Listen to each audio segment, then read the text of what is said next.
Hello everyone, I'm Logan Moore and welcome to my series on biomechanics tutorials.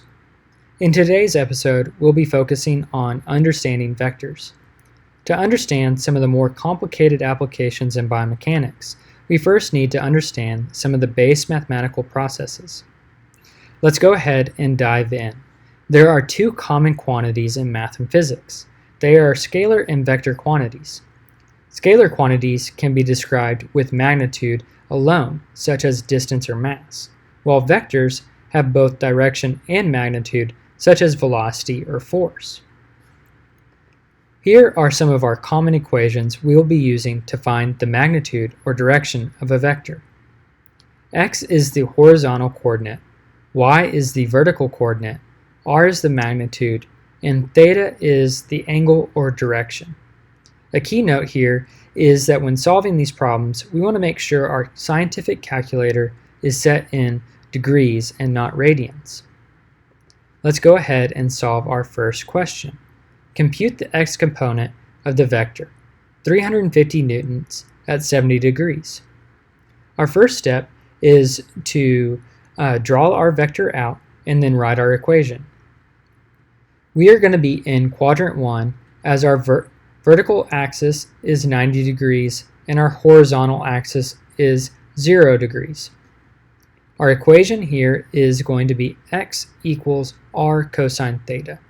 We then write out our knowns, we plug those into our equation, and then we can solve for x. X equals 350 cosine 70, and our final answer, x equals 119.71 newtons.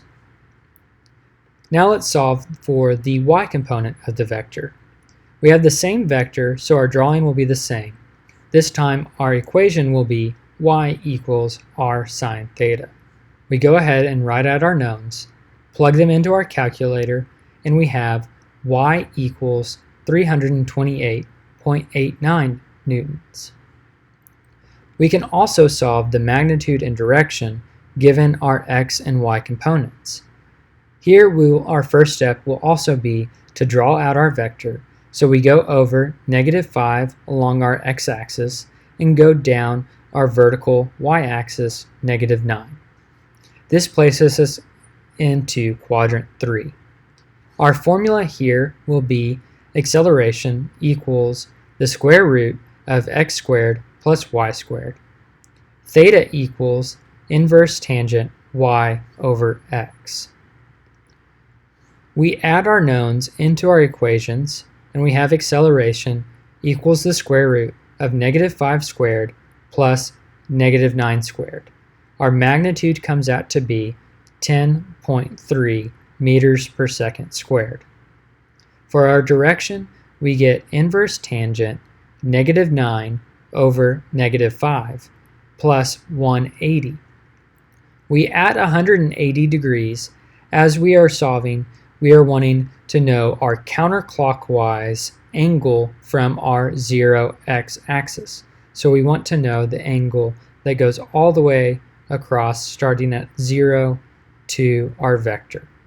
And we get our direction of 240.95 degrees. Take note that our magnitude is positive as our direction tells us which quadrant where we are. We can also add our vectors together. As such, we have vector A, 50 newtons at 27 degrees, and vector B, 70 newtons at 145 degrees.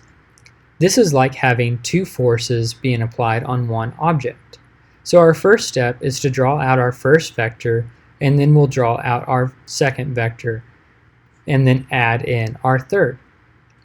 So as you can see, vector A is in quadrant 1, and our magnitude is 50. We then add our vector B, which points into quadrant 2, which is 70 is our magnitude, and 145 degrees from the tip of vector A.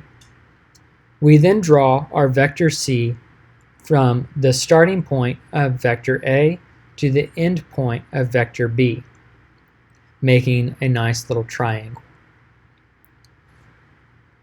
To solve for our final magnitude and direction of vector c, we first need to solve our individual x components and y components of each vector.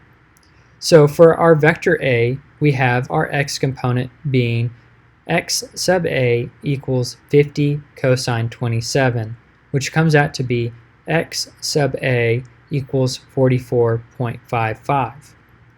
Our y component of vector a equals 50 sine 27, and we get a y component equaling 22.7.